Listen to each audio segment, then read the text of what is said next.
enfin bon après-midi à tous. Donc en introduction, je vais juste vous présenter ce qu'est AMO. Donc AMO est une association qui regroupe à peu près 120 membres aujourd'hui et dont les initiales c'est architecture et maître d'ouvrage. L'idée est d'accueillir au sein d'une même association à la fois des maîtres d'ouvrage publics, privés, des collectivités également et des architectes. Associés à nous, il y a également des industriels et l'objectif est d'avoir une culture commune, de partager un peu des bonnes pratiques, de croiser des problématiques qu'on peut avoir et d'essayer d'avancer tous ensemble. Donc AMO existe au niveau national et ici donc on a AMO Occitanie-Méditerranée puisque c'est l'ancien Languedoc-Roussillon. Donc on a des actions à peu près une fois par mois. Les axes qu'on a choisis pour nous, c'est 3 axes. Celui de la valorisation et de s'interroger sur les conditions de l'habiter dans notre propre territoire, d'où ce groupe de travail qui a été monté autour de la question de comment construire avec 3 degrés de plus en Occitanie-Méditerranée. La question de l'innovation aussi, donc s'inscrire dans un territoire, s'inscrire dans un écosystème, les innovations propres à l'écosystème. Et enfin, notre 3e axe de travail qui est le phénomène de métropolisation, plutôt que de travailler sur la métropole en elle-même, mais réfléchir au dispositif qui peut amener justement sur un territoire équilibré, plutôt que de viser à une ville-centre et des satellites, et comment dans les dispositifs à la fois architectural et urbain, on peut être amené à travailler ensemble. On a décomposé la présentation à 3 séquences. Donc je vais laisser la parole à Cédric qui se présentera. Alors j'ai oublié de me présenter tout simplement. Donc pour ma part, je suis Élodie Nouriga, je suis architecte avec donc une agence d'architecture. Par ailleurs, je suis professeure à l'école d'architecture. Et en 3e activité, avec Jacques Brion ici présent, nous avons créé un festival d'architecture à Montpellier qui s'appelle le Festival d'architecture vive que nous animons chaque année. Je laisse la parole donc à Cédric et Jean-Pierre. Je vous laisse vous présenter également. Merci Élodie. Cédric, tu peux démarrer sur... Oui, je me présente, Jean-Pierre Mézin, architecte et donc trésorier d'AMO. Et Cédric Telboïma, je suis directeur adjoint de la CERM et de la SA3M qui aménage la ville de Montpellier et sa métropole. Et par ailleurs, secrétaire général secrétaire d'AMO. Alors, donc 3 fois 20 minutes. On prendra 1 ou 2 questions entre les présentations, histoire de casser un peu le rythme, mais il ne faudra pas qu'on en prenne beaucoup plus, puisque sinon on risque de déborder trop largement. Donc le premier élément, avant de rentrer dans le vif du sujet, c'est comment on a travaillé. Donc AMO, c'est 120 membres. Parmi ces membres, on trouve des architectes, Élodie l'a dit, des aménageurs, des promoteurs, des bureaux d'études et des entreprises de bâtiments, des industriels. Donc on a demandé, on a fait un appel à initiative pour savoir qui était volontaire pour travailler, donc et qui souhaitait travailler sur quel thème. Donc il y a eu 4 thèmes qui ont été définis la première année, puis ensuite d'autres. Il y a des nouveaux thèmes qui sont en train de s'organiser. Pour chaque thème, on a demandé à 2 de nos membres de travailler et de travailler avec 1 ou 2 personnalités extérieures pour structurer une conférence, préparer la conférence et la structurer.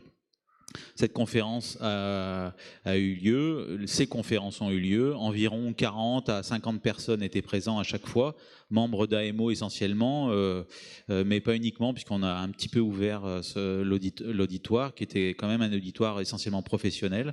Et pour chaque conférence, il y a eu une prise de son et d'image, une présentation, 1 ou 2 présentations par les personnalités extérieures et une fiche de synthèse qui ont été élaborées et qui sont du coup posées sur le site d'AMO, donc qui sont utilisables par l'ensemble des membres de l'association, avec l'idée d'une part de garder la mémoire de ce qui a été raconté et de diffuser au sein de chaque structure membre ce qui a été discuté.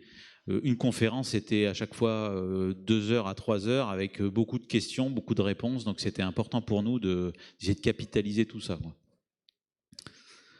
Voilà. Bon, je prends le relais. Moi, je vais vous proposer un petit quiz pour démarrer, histoire de rentrer progressivement.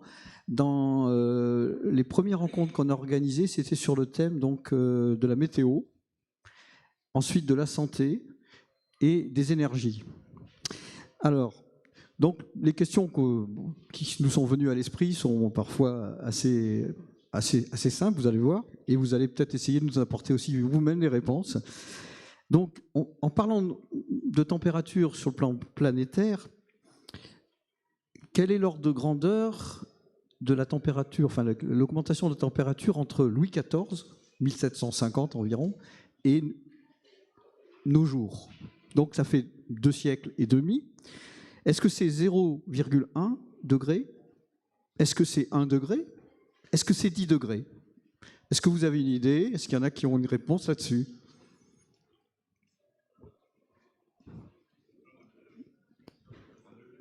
Un degré? Ouais, pas mal. Bravo, c'est ça, 1 degré. On a augmenté d'1 degré donc en 2 siècles et demi. Je vais appuyer pour avoir la suite. Voilà, c'est la réponse. Ensuite, une autre question. Alors, dans combien de degrés Celsius les modèles climatiques, parce que vous savez que dans le domaine météorologique, les spécialistes travaillent avec des modèles, donc ils prévoient une augmentation d'ici à 2100. De combien prévoit-on une augmentation? De 2 degrés, 5 degrés ou 8 degrés? Est-ce que vous avez un ordre d'idée là-dessus? Combien? 2 degrés? Pas d'autres? Oui? J'entends pas. 5 degrés.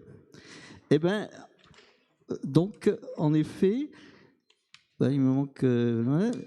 c'est effectivement de l'ordre entre... alors, les spécialistes disent qu'il y a un large éventail de températures planétaires d'ici 2100, donc ils se prononcent entre 3 et 6 degrés. Donc, entre les deux, c'est dans cette fourchette-là. Et dans l'Hérault, chez nous, il prévoit une augmentation de 3 à 4 degrés. Parce que nous sommes proches de la Méditerranée, donc on sera un peu moins impacté. Mais enfin, ça fait quand même, ça fait réfléchir, parce qu'en 2 siècles et demi, on prend 1 degré, et dans l'espace d'1 siècle, on va prendre 3 ou 4 degrés de plus. Voilà. Ça donne un ordre d'idée. Je passe la parole à Cédric. Donc, si on peut revenir au PowerPoint, à la présentation, puisque en Languedoc-Roussillon, donc tous ces chiffres, c'était la première conférence, elle a été animée par, on va dire, le spécialiste du sud de la France, de Météo France. Donc c'est quelqu'un qui anime tout un tas d'équipes et qui observe. Donc il nous a fait un zoom sur le Languedoc-Roussillon. Et donc il y a 3 petites questions. C'est l'augmentation du nombre de journées chaudes. Les journées chaudes, c'est plus de 25 degrés sur la période 1960-2010. Voilà. C'est 5 jours ou plus. Ensuite, une deuxième question, c'est l'intensification des jours de pluie. C'est toujours par an sur la même période. Et enfin, l'augmentation des demandes de climatiseurs, de climatisation sur la même période. 4, 8 ou plus de 10%. Alors sur ces 3 questions,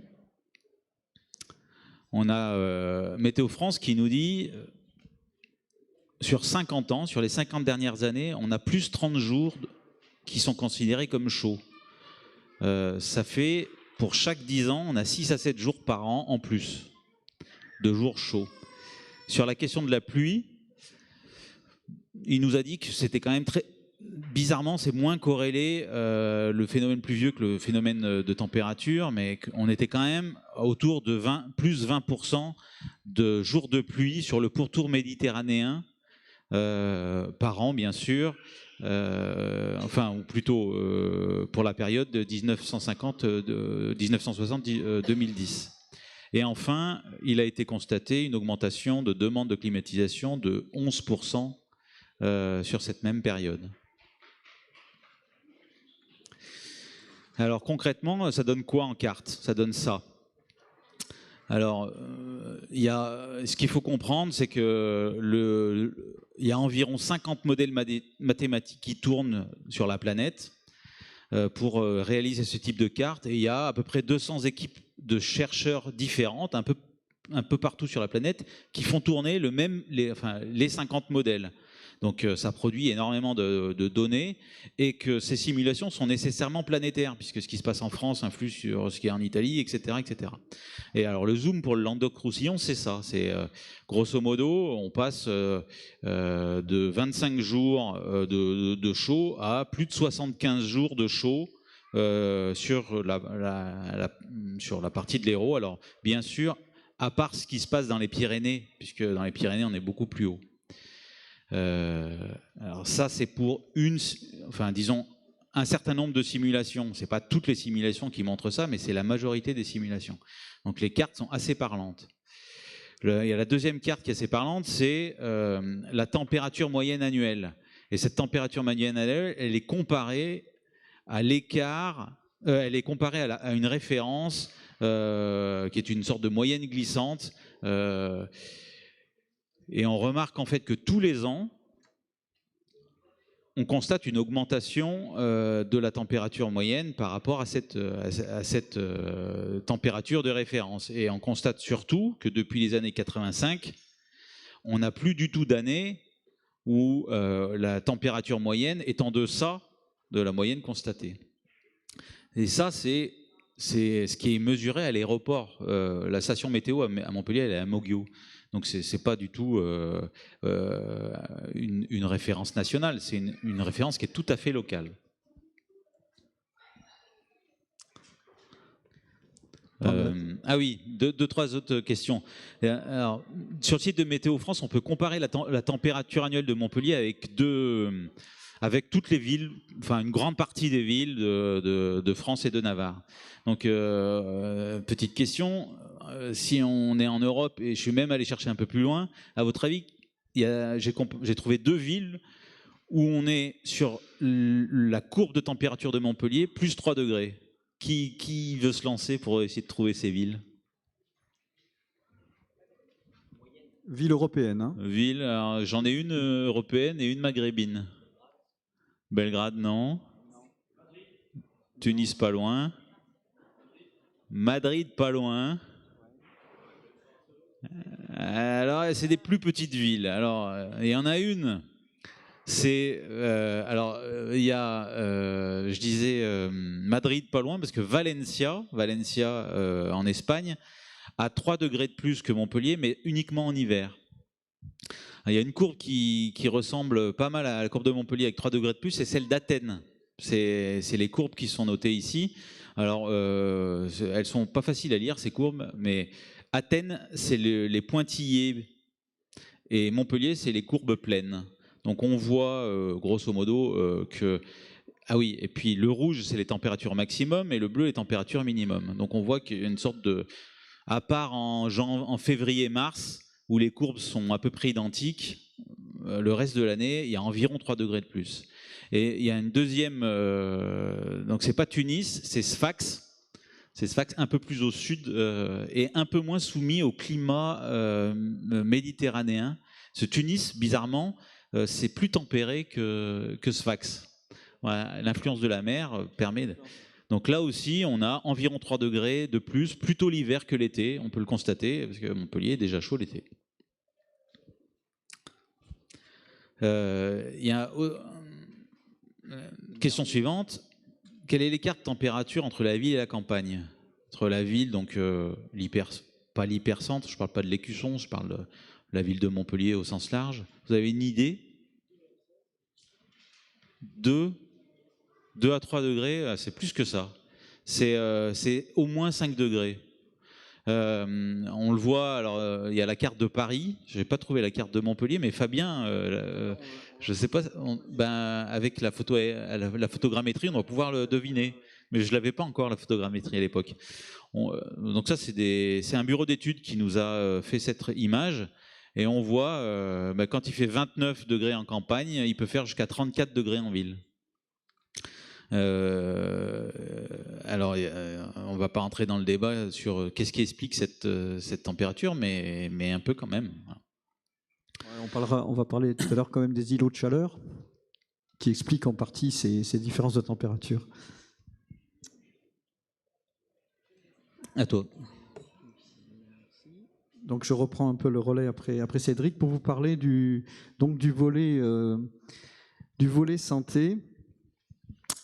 Donc on continue un peu notre quiz, si vous êtes d'accord. Quelles sont les répercussions sur la santé de notre environnement urbain pour la population?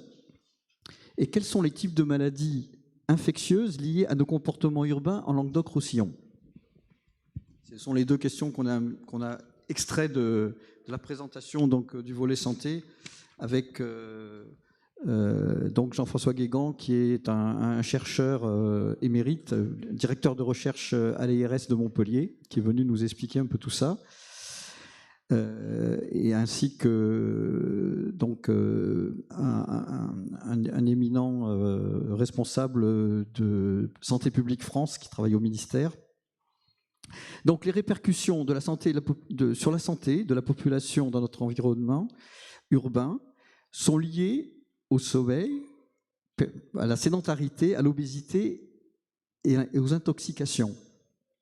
Ce sont les premiers éléments de réponse. Ensuite, il y a aussi les phénomènes d'allergie, bronchite, infarctus. Donc, je vais vous citer des maladies qui ne sont pas très, très sympas. Ensuite, autre phénomène qui ont des répercussions sur la santé, la dengue, le Zika, la fièvre jaune, le chikungunya, légionellose, les maladies vectorielles, qui sont donc, c'est mieux, merci, qui sont donc des maladies vectorielles. Et enfin, en ce qui concerne l'organisme, l'hyperthermie, la déshydratation des personnes fragiles et notamment des personnes âgées, des bébés, voilà. Donc ça, ce sont les principaux phénomènes qui sont liés au réchauffement climatique et qui ont eu des conséquences importantes, notamment en France en 2003, avec la première vague de chaleur qu'on a connue, où il y a eu quand même 15 000 morts. Ensuite, quels sont les risques caniculaires? Sur quoi pouvons-nous agir?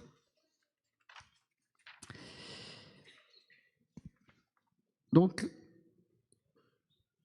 les éléments de réponse à cette question sont les périodes caniculaires vont augmenter avec des fréquences rapprochées. Donc, en effet, plus on avance dans le siècle, les spécialistes santé prévoient que l'augmentation pratiquement exponentielle des phénomènes de chaleur vont évidemment amplifier ces phénomènes de maladies vectorielles sur notre santé. Donc, la variation des chaleurs étant d'ordre de 2 à 3 degrés dans les grandes villes, on risque de se retrouver avec aussi des problèmes avec les problèmes de climatisation. On va avoir des phénomènes certainement liés au réchauffement climatique, le fait qu'on ne va pas pouvoir climatiser 9 ou 10 milliards d'individus comme ça d'ici 2050.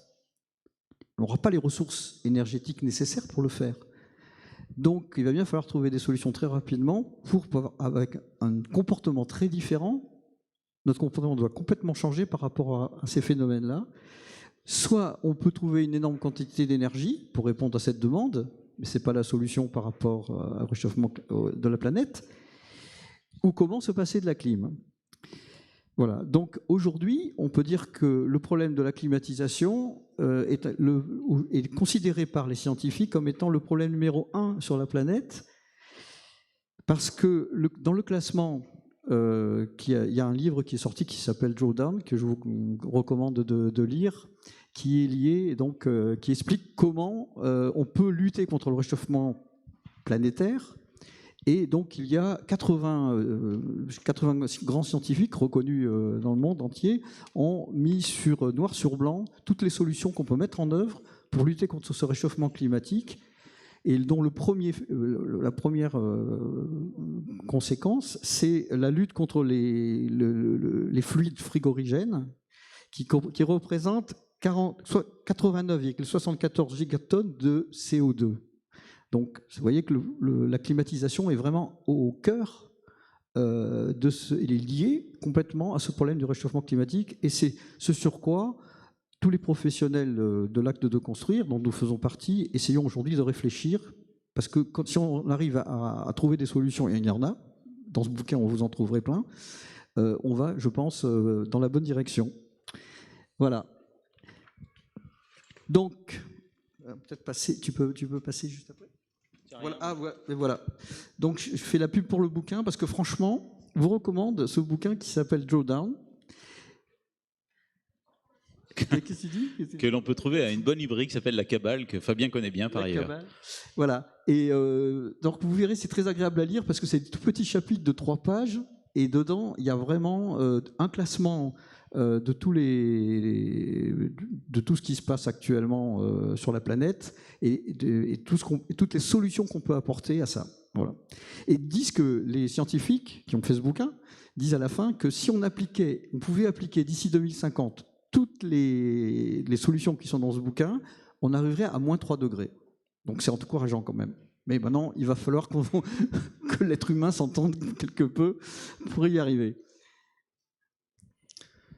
Donc, on a passé 2 à 3 conférences à AMO à essayer de se faire expliquer ce constat de réchauffement climatique par des spécialistes. Et puis, on a démarré un travail pour se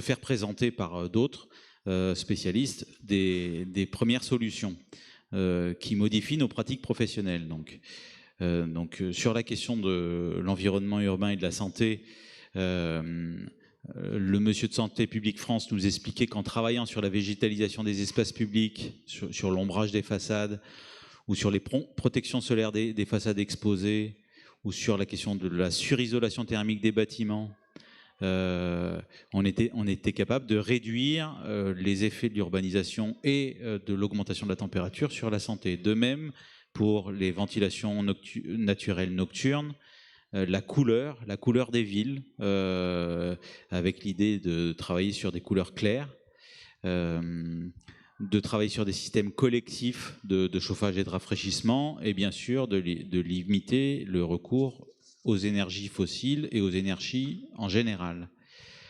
D'un point de vue pratique, il y a plusieurs pistes qui sont schématisées dans les images qui vous sont présentées.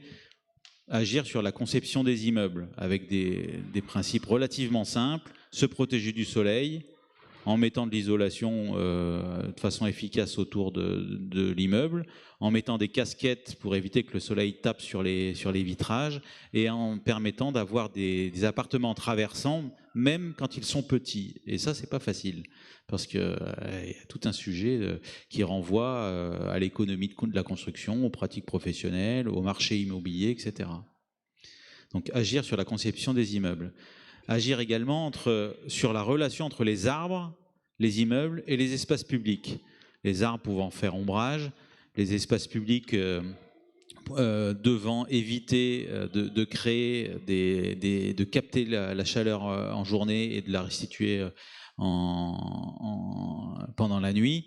Donc travailler sur cet écosystème urbain de vide et de plein pour essayer de profiter du vent, de générer de l'évapotranspiration et de profiter des ombrages.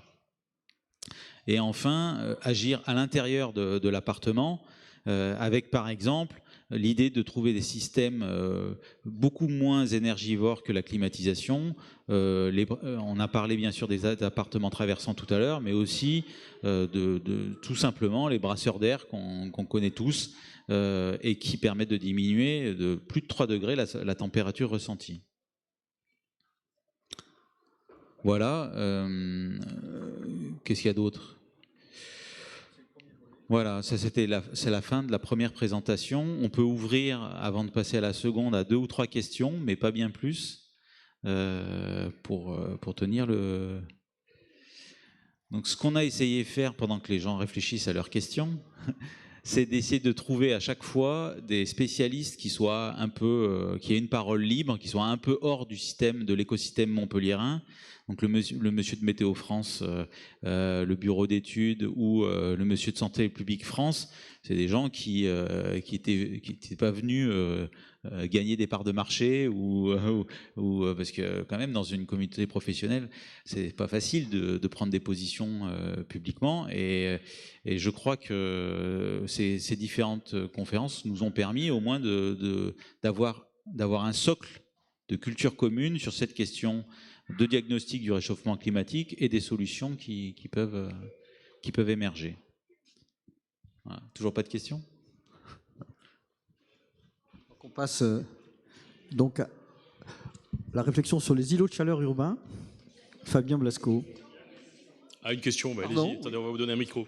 Bouge pas. Merci. Je me demandais les solutions que vous proposez pour lutter contre la chaleur dans les habitations. Enfin, est-ce que ce sont des normes à l'heure actuelle ou est-ce que ce sont des solutions qui sont utilisées au cas par cas ? En effet, non, il y a tout un travail qui est initié au niveau déjà de l'État français qui détermine un certain nombre de normes. On a déjà des normes pour la construction, les DTU, etc. Et puis on a donc, on va en parler maintenant, une réglementation thermique, voilà. Et on va en parler en troisième partie. Élodie va vous expliquer ça en détail. Merci pour votre question.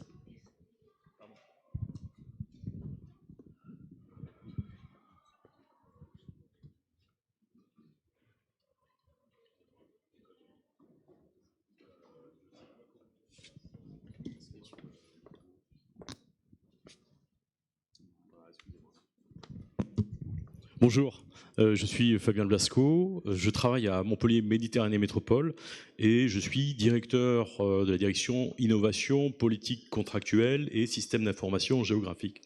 Alors donc la métropole et la ville de Montpellier sont membres de l'association AMO et moi-même je suis membre de l'association des urbanistes Occitanie-Méditerranée dont je salue le président qui est présent avec nous aujourd'hui, qui réfléchit aussi à ces questions. Alors il me revient de vous parler de la question du climat et des villes.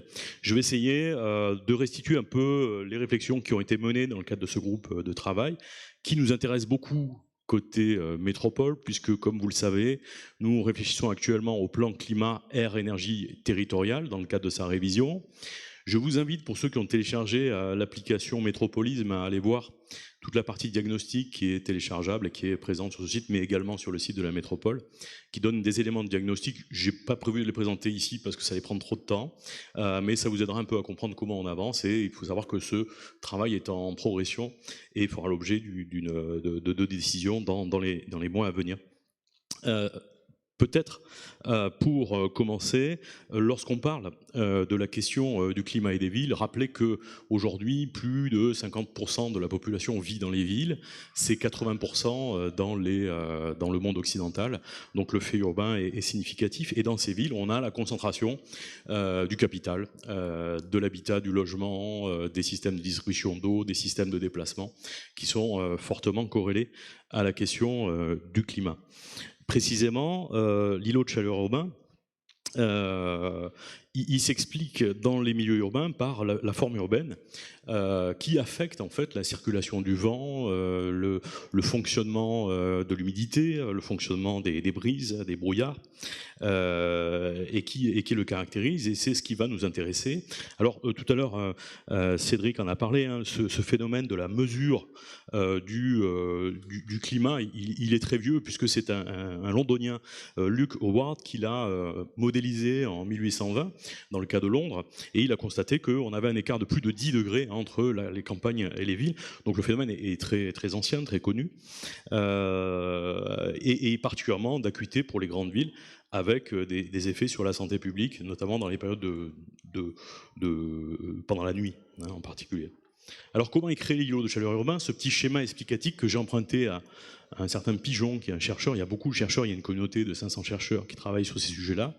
Il est constitué par le différentiel, le contraste qu'il y a entre la ville et la campagne, on vient d'en parler, les deux interagissant dans l'atmosphère. Il faut considérer qu'on a un système atmosphérique qui parfois, on peut le considérer, les interactions entre la ville et le système atmosphérique peuvent aller jusqu'à 1 km, 2 km en hauteur. Ces interactions fonctionnent entre des espaces campagnards, végétalisés, et des espaces urbains qui vont produire de la chaleur et qui vont agir différemment en fonction des échanges avec l'atmosphère.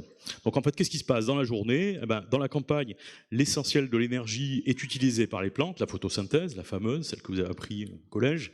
La plante va fonctionner comme une pompe, aspirer l'eau du sol pour sa croissance et s'évaporer dans l'atmosphère, c'est la fameuse évapotranspiration.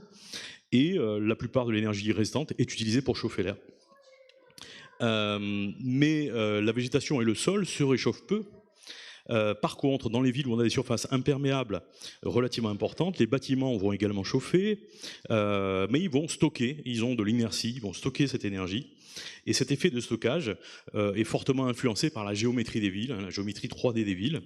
Quand la nuit arrive, en fait, l'air de la campagne se refroidit très rapidement et les surfaces urbaines vont rester plus chaudes, en fait, plus longtemps, et le refroidissement va être beaucoup plus long à intervenir. Donc l'îlot de chaleur urbain, il n'est pas créé parce que l'air urbain se réchauffe plus rapidement, mais parce qu'il se refroidit plus lentement. Alors ici, on a l'îlot de chaleur urbain à Paris en 2003, c'est une moyenne de température sur la canicule de 2003, où, comme vous le savez, en Europe, il y a eu plus de 70 000 morts. On est vraisemblablement, dans les années à venir, sur des phénomènes de réchauffement plus massifs. Alors qu'est-ce qui se passe par ailleurs dans les villes ? Ici, où on a des variations de température, dans certaines villes françaises, à Paris, selon le type de temps, les températures vont varier de 10 degrés dans un ciel clair à 2,3 dans les jours venteux et couverts. Alors, si je dis ça, c'est pour insister sur le fait que dans le phénomène de réchauffement des villes, la ventologie, ce qu'on appelle l'aérolique, toute la dynamique des vents va intervenir et interagir avec le milieu. Donc c'est pour ça qu'on a affaire quand même à des phénomènes relativement complexes qu'il est difficile de résumer et de réduire à des simples images 2D comme vous pouvez les voir ici. À Marseille, on n'excède jamais 3 degrés de Celsius, on est proche de la mer, 7,5 à Strasbourg, et ça peut être jusqu'à 6 degrés à Toulouse. Alors, à présent, je vais vous présenter, si ça fonctionne, et normalement ça a fonctionné tout à l'heure, donc il n'y a pas de raison, une cartographie interactive sur le réchauffement climatique. Alors c'est des documents qu'on a très récemment mis en ligne sur l'open data de la métropole de Montpellier. Vous pouvez tout à fait récupérer ces informations. Comme beaucoup d'autres, d'ailleurs, j'attire votre attention sur le fait qu'on met énormément de données publiques sur les phénomènes urbains, sur l'organisation territoriale à disposition du public. Et ici, on a deux images qui ont été faites pendant la période caniculaire, une la nuit, donc qui est celle-ci, et une le jour. À partir de deux satellites. Alors je vais essayer de me débrouiller avec la souris, mais c'est pas très évident pour zoomer parce que voilà. Alors ces images sont des images qui sont prises par des satellites américains, Landsat. Et merci, ouais, tu peux te déplacer. Là on est sur Pignan.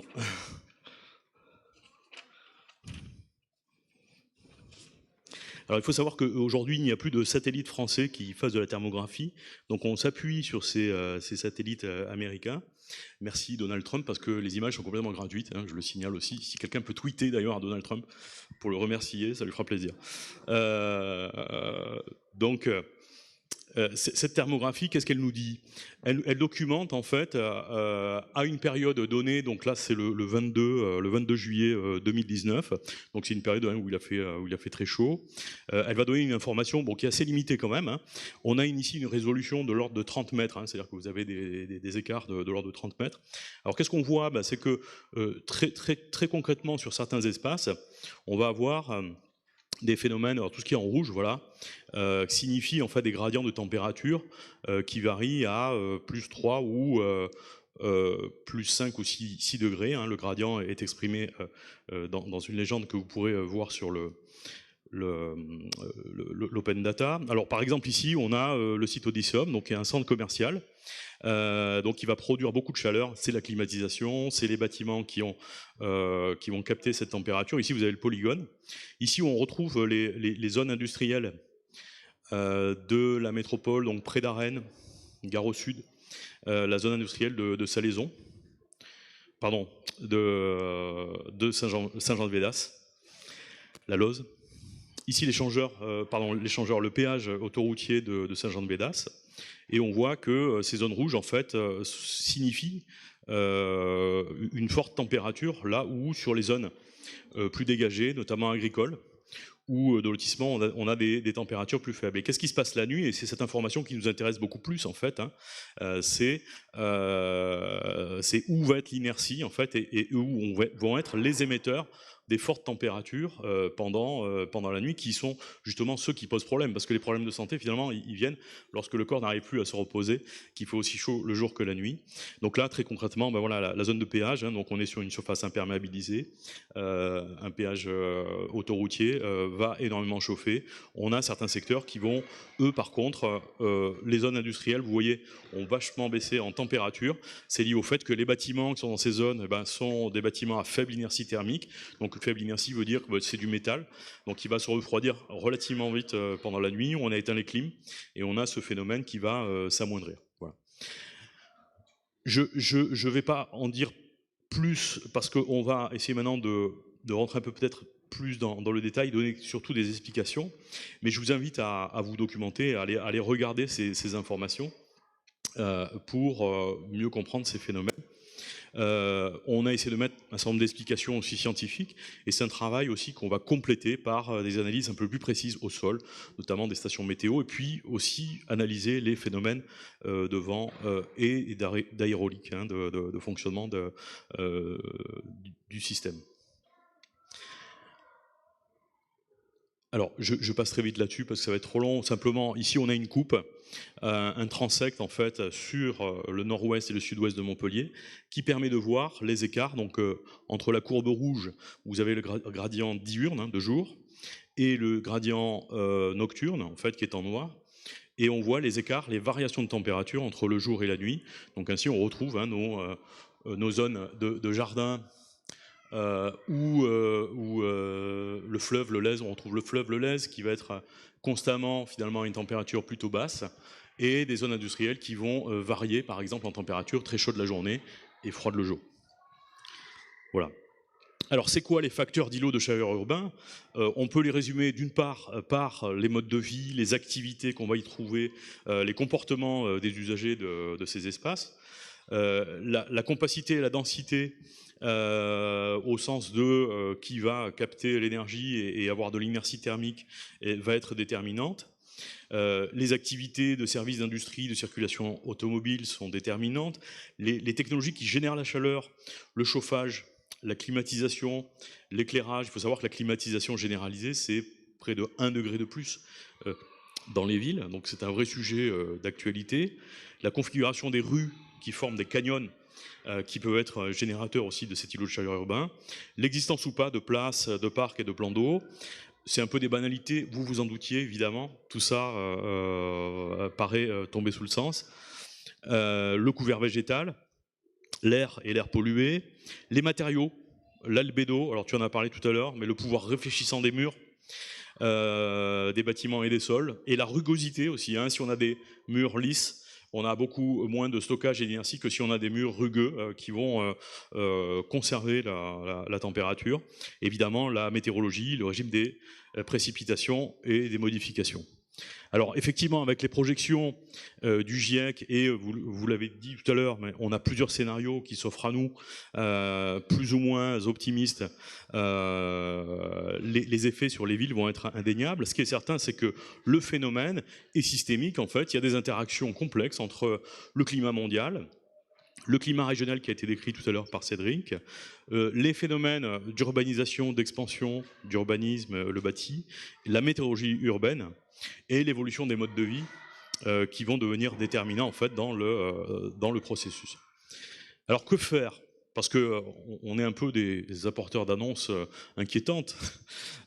Première information, accroître le ratio surface naturelle, surface artificialisée. C'est ce qui se trame aujourd'hui dans les documents de planification et dans la manière dont on aborde l'urbanisme réglementaire. Réduire l'impact de l'ensoleillement, donc c'est l'ombrage, les matériaux de construction et d'isolation. Optimiser la ventilation par le vent, c'est peut-être le plus compliqué, je pense. C'est l'orientation des rues, les bâtiments, la ventilation des bâtiments, ça on sait faire. Réduire les flux de chaleur anthropique, hein, donc l'industrie, le trafic routier, les bâtiments. Et puis réduire la vulnérabilité des personnes avec des plans d'alerte et l'adaptation des comportements des individus. À présent, comment les villes vont développer des stratégies pour lutter contre ce phénomène? Je vais vous parler de trois solutions, trois approches en fait, qui sont proposées aujourd'hui par certaines villes et qui répondent qui donnent une réponse hein, à ces questions-là. Je crois qu'il faut les prendre avec précaution, car on a toujours, enfin une ville, les villes sont singulières. On a toujours affaire à des contextes particuliers, et donc il ne s'agit pas de dire on va transposer une solution d'une ville à une autre. Il s'agit plutôt de construire une intelligence collective des solutions à mettre en œuvre. Et c'est un peu l'état d'esprit de notre groupe de travail qui est plutôt de dire évitons les recettes, les techniques, ayons plutôt des démarches constructives. Alors trois solutions pour les villes, la ville blanche, la ville bleue et la ville verte. La ville blanche, on la connaît bien, c'est la ville méditerranéenne. Ici vous avez Hammamet, vous avez Mykonos, Alger la Blanche justement. C'est des villes plutôt basses, compactes, basses au sens de, on n'a pas de très forte densité, pas d'effet canyon, qui facilite la ventilation, plutôt blanches, hein, y compris dans leur toiture, avec des murs plutôt lisses. Tout ça va avoir des effets climatiques intéressants. Le deuxième scénario, c'est celui de la ville verte. Ici, on est dans le cadre du Grand Paris. Comment on végétalise les toitures, les rues, les espaces. Alors ça, c'est des scénarios qu'on connaît ici. Hein. Prenez l'exemple de Parc Marianne à Montpellier. C'est un bon exemple d'une ville verte, finalement, une approche par le végétal. Mais aussi la petite Amazonie à Nantes. Il y a plein d'autres exemples comme ça de quartiers en France qui composent complètement avec le végétal et qui en plus rajoutent des dimensions liées à la biodiversité des milieux. Par contre, les effets d'atténuation et de régulation thermique que vont jouer les espaces verts autour d'un groupe d'immeubles vont être assez limités dans l'espace en réalité. Hein. On est plutôt de l'ordre de 100 à 150 mètres maximum. Et donc, un parc public va avoir un effet thermorégulateur, mais dans son environnement immédiat. Alors, ce qui veut dire qu'il va falloir aussi peut-être penser à généraliser des poches de nature en ville. Troisième composante, alors oui, juste un mot sur ce qui a été dit tout à l'heure. L'arbre, qu'est-ce qu'il fait? Il est occultant, puisque sur un 100% d'ensoleillement, il va déjà en réfléchir à 30%. Il y en a 20% qui vont arriver sous l'espace ombragé. Et puis surtout, c'est ce mécanisme d'évapotranspiration de l'arbre qui va générer un différentiel de température hein, par consommation de l'air chaud, en fait, et de l'eau, donc qui va climatiser en fait le milieu. Simplement, l'arbre, il consomme de l'eau. Hein, donc l'arbre c'est bien, mais on a un vrai sujet autour d'une réponse adaptée à la ressource en eau. Un arbre caduc en fait qui génère cette climatisation, c'est de l'ordre de 500 litres par jour. Donc si on plante que des arbres, on a un problème. Et puis vraisemblablement, on doit plutôt, semble-t-il, aller vers des modèles étagés où on va voir des arbres de tiges, des buissons et puis un sol plutôt profond qui lui-même impacte la température et du végétal, la végétation basse. Et donc il y a toute une réflexion à mener sur le végétal, mais je laisse cette affaire aux spécialistes. En tout cas, ça amène à réfléchir. Alors l'eau, c'est la ville bleue. Les canaux, ici on est à Amsterdam, ça pourrait être Venise, Comacchio au bord du Pô, Martigues. C'est un autre effet régulateur qui peut être intéressant dans la manière de penser les villes. Voilà, 3 stratégies et maintenant 3 ou 4 métropoles qui, à l'échelle européenne, ont développé des stratégies. Ici, Barcelone, 36 municipalités, 3 millions d'habitants, 48% d'occupation du territoire, avec le super Manzana. Alors, vous connaissez tous Barcelone, ce sont nos voisins. Le plan Cerda, en fait, revisité par Salvador Rueda, qui est un urbaniste espagnol, lequel va proposer de redéfinir l'îlot urbain en sortant tous les usages mobiles, voitures, de l'îlot pour redonner à cet îlot des fonctions de vie de quartier, de marche à pied, d'espace vert. Donc ça, c'est une manière de réinvestir l'îlot urbain en créant des espaces thermorégulateurs. Ici, Montréal, 1,9 million d'habitants, 28% d'occupation du territoire, on n'est pas du tout aux mêmes densités. C'est 1,2 million d'arbres, Montréal. Alors ça, ils peuvent le dire précisément parce qu'ils ont lancé un vaste programme de repérage du végétal en ville, un des plus sophistiqués, qui nous inspire beaucoup d'ailleurs pour ce qu'on aimerait faire sur le territoire. Et avec un objectif, le plan Canopée, qui a été initié en 2012, visait à planter 300 000 arbres. Donc il faut savoir que même à Montréal, il y a des phénomènes d'îlots de chaleur particulièrement prégnants. Autre stratégie, Stuttgart, 600 000 habitants. La région, c'est 2,7 millions. Où là, il y a eu un gros travail fait sur la ventologie, la modélisation des systèmes de vent et une réadaptation complète en fait de l'urbanisme en fonction des grands flux d'air froid, avec des objectifs qui étaient de limiter l'air pollué dans la ville et de mieux rafraîchir la ville. Voilà quelques exemples de pénétration de l'air dans la ville qui a amené à revoir quand même les plans d'urbanisme de cette ville.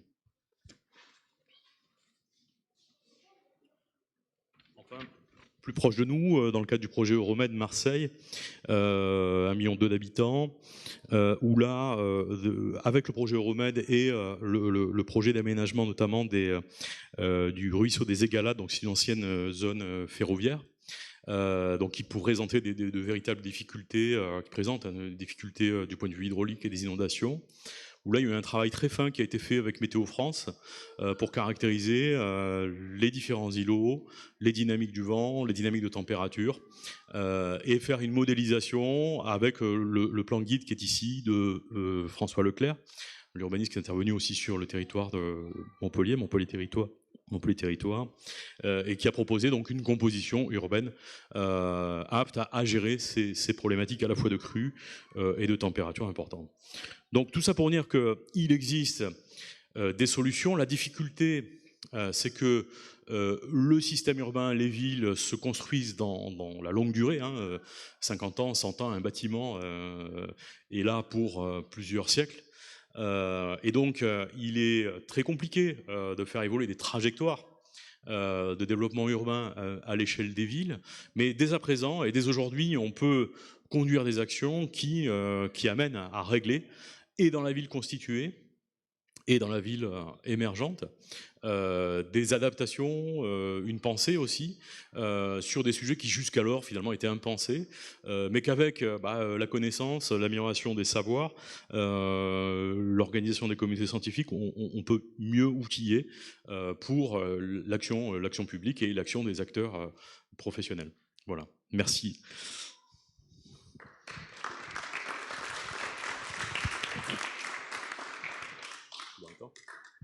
Est-ce qu'il y a des questions à ce stade ou... Oui. Allez.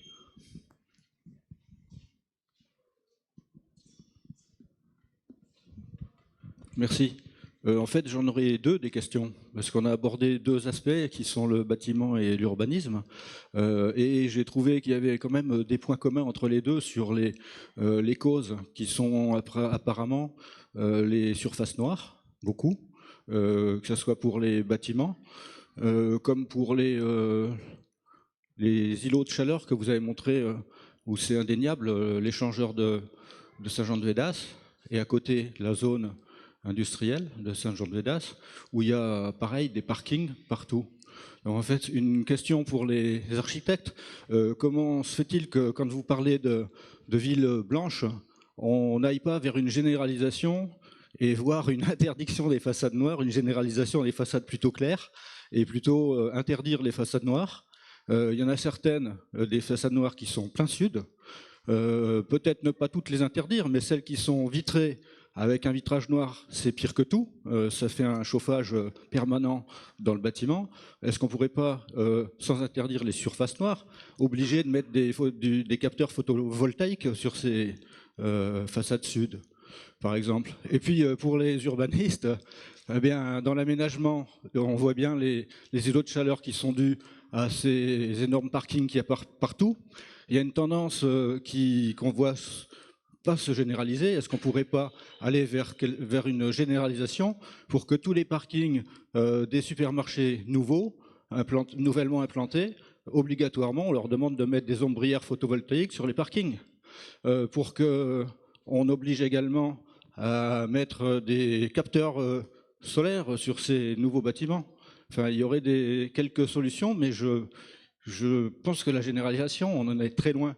Quels sont les freins pour l'un ou l'autre, pour l'un et l'autre de ces aspects? Alors, Oui, je vais passer la parole à Élodie aussi, qui est archi après.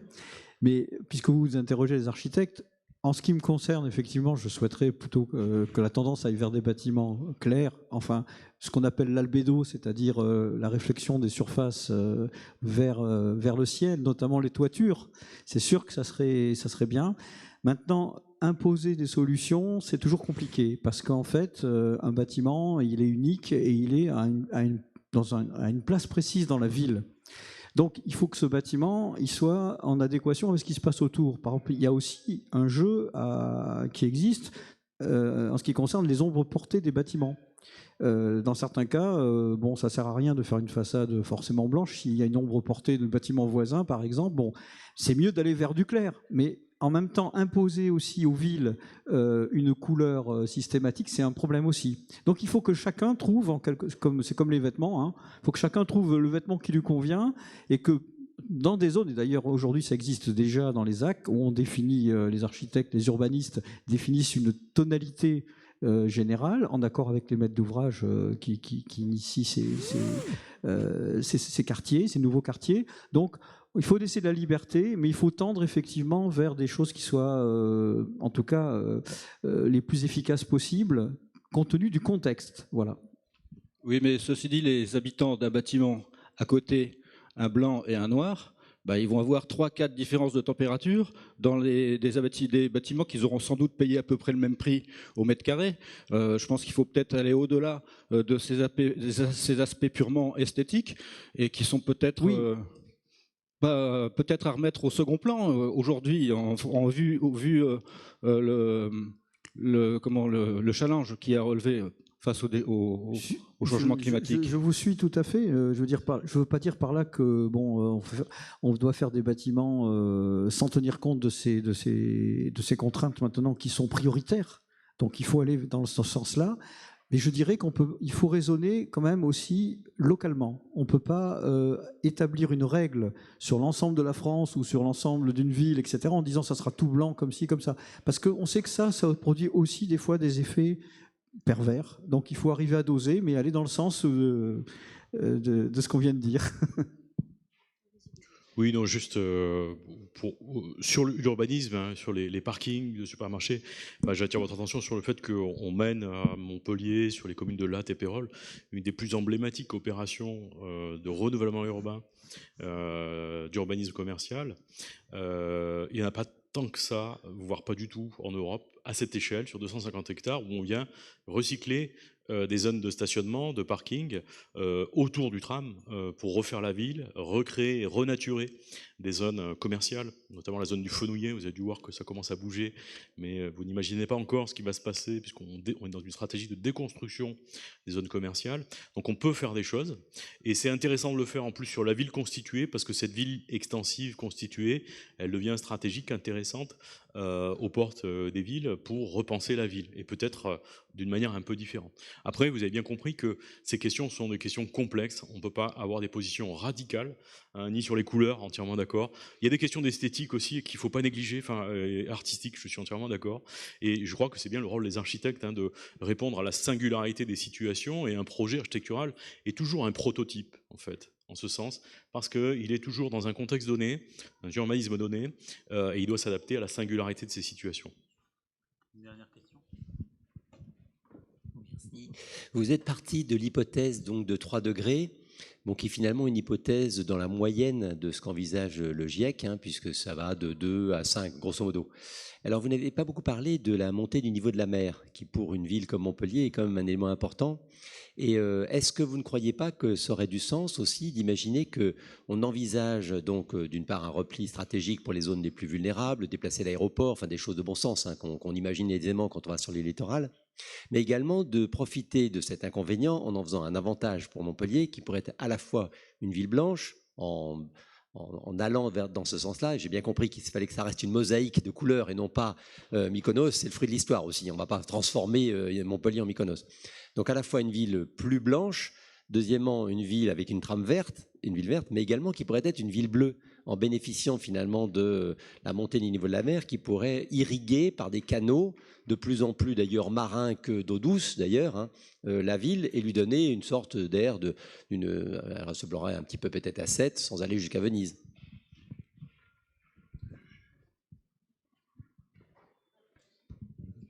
Si, tout à fait. Enfin, ce sujet est éminemment important, et comme on vous faisait état au départ, en fait, aujourd'hui, on vous présente l'état de nos réflexions qu'on va encore mener sur 1 an ou 2 ans. Donc, en fait, on n'a pas, et l'objectif n'est pas d'avoir effectivement des solutions exhaustives à mettre en place, mais d'avoir des pistes de réflexion. Donc, en fait, pour arriver à appréhender le problème, on est parti du général en s'interrogeant sur, OK, on parle du climat, mais on parle de quoi? On parle de quoi véritablement? On va chercher des spécialistes qui nous éclairent sur ce sujet, et on avance petit à petit, et ça fait partie également de nos séquences à traiter à venir. C'est aussi pour ça qu'on ne les a pas présentées, mais on les a bien sûr pas du tout évacuées de la globalité de nos réflexions. Oui, peut-être juste pour dire par rapport à votre question, il y a peut-être 3 questions en fait. Il y a la question de la remontée du niveau de la mer, qui a des effets évidemment, donc une érosion sur le trait de côte, hein, littoral, des effets aussi sur les nappes souterraines, hein, les nappes de l'Astien, hein, avec ce qu'on appelle le biseau-salé, une pollution de ces nappes fossiles qui sont des réserves pour les générations futures. Et donc ça, c'est un processus lent et qui est déjà un problème. Et il y a un deuxième niveau de problème qui est surtout la submersion marine en fait, hein. Donc aujourd'hui, on a des cartes de l'État qui sont publiques, là aussi, vous pouvez les consulter sur Internet, qui expriment en fait le risque de vagues en fait, hein, de vagues importantes qui pourraient altérer le littoral, notamment la bande côtière proche. Et on est particulièrement effectivement exposé sur le littoral languedocien à ce phénomène-là, dans un contexte où on a des stations balnéaires, une concentration d'urbanité ici. Alors c'est clair qu'aujourd'hui, il faudrait enclencher le processus de retrait stratégique du littoral, et notamment des activités littorales. C'est une des composantes de l'économie locale, hein, le tourisme. Hein. Donc comment penser l'activité touristique sur une bande littorale beaucoup plus large, peut-être de 30 km et non plus sur la bande côtière, surtout dans un contexte où on a un appareil touristique qui est vieillissant, qu'il va falloir renouveler, qui n'est parfois pas géré professionnellement. Il y a beaucoup d'économies au black quand même dans l'activité touristique, c'est un problème. Il va falloir renouveler ça. Et puis, pour ce qui est des habitants à l'année, est-ce qu'on peut encore vivre en bord de mer et à quelles conditions? Et là, il y a toute une réflexion à conduire. On peut dire que l'État la porte. On peut dire aussi que les élus locaux sur les bandes littorales sont un peu dans le déni de ces questions que les habitants n'ont peut-être pas envie d'entendre. Or, il va bien falloir instruire un jour cette question. Et il est certain que les métropoles et des territoires tels que les nôtres, en zone rétro-littorale, sont naturellement des zones qui pourraient accueillir une reformulation de l'offre touristique, y compris dans les zones les plus rurales, les plus reculées, et y compris peut-être des solutions de retrait stratégique littoral. Mais cette question n'est pas simple, vous l'avez compris, et elle appelle aussi une gouvernance adaptée. Et sans doute avec un rôle de la métropole à jouer dans ce champ-là, avec l'État et les collectivités, une pédagogie. Un point. Avant de passer à la troisième partie, la question de la ville bleue, c'est comment on peut agir sur le système d'eau d'une ville. C'est-à-dire, aurait-on le droit de faire Amsterdam dans une ville qui n'a pas de canaux? C'est une vraie question, ça. Ouais. Actuellement, quand on fait un projet d'aménagement, on est soumis à une étude d'impact d'impact du projet d'aménagement sur son milieu, sur l'environnement en général et sur l'environnement naturel en particulier. Il est évident que compte tenu, ces études d'impact sont validées par les services de l'État, versées dans le débat public avec une capacité pour tout un chacun de réagir, de lire et de faire des recours sur le projet d'aménagement si l'impact est considéré comme trop fort. Il est évident que créer une ville bleue, ça engendrerait des impacts tels que le projet serait tout simplement infaisable. Donc il faut partir du site de notre... Et force est de constater qu'il n'y a pas beaucoup de canaux actuellement à Montpellier, et ce sera donc très difficile d'en construire. Voilà.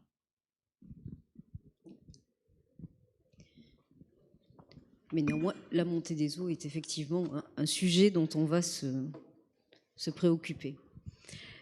Sur la troisième partie, donc on va se focaliser un petit peu plus sur les bâtiments et les énergies. Mais pour revenir à la question du bâtiment, là aussi, pour nous, il a été essentiel de repartir un peu des bases. Donc, on va refaire un peu ce travail, on va dire, de quiz global. Donc, la première chose, c'est en fait une équation à résoudre. Et autour de cette équation à résoudre, c'est déjà l'augmentation de la population. Donc, à votre avis, depuis 1800, la population a augmenté de quoi? x3, x7, x10 10, 7, c'est le 7 qui a raison. Et ce qui est impressionnant, c'est cette courbe surtout, la courbe de l'augmentation de la population, 1800, 1 milliard d'habitants. Aujourd'hui, on est autour de 7 milliards, 2025, 8 milliards en projection. Et ça, c'est quand même une donnée de base pour commencer à penser les conditions du vivre ensemble et les conditions de la ville et de l'urbain. Cette augmentation de population, elle est extrêmement bien décrite, là par exemple sur ce document de l'ONU, où on voit quand même qu'entre 1990 et 2017, c'est 2 milliards de personnes en plus en 27 ans. Et les projections à venir sont de l'ordre de, sur des périodes entre 20 et 25 ans, de 1,2 milliard à 1 milliard.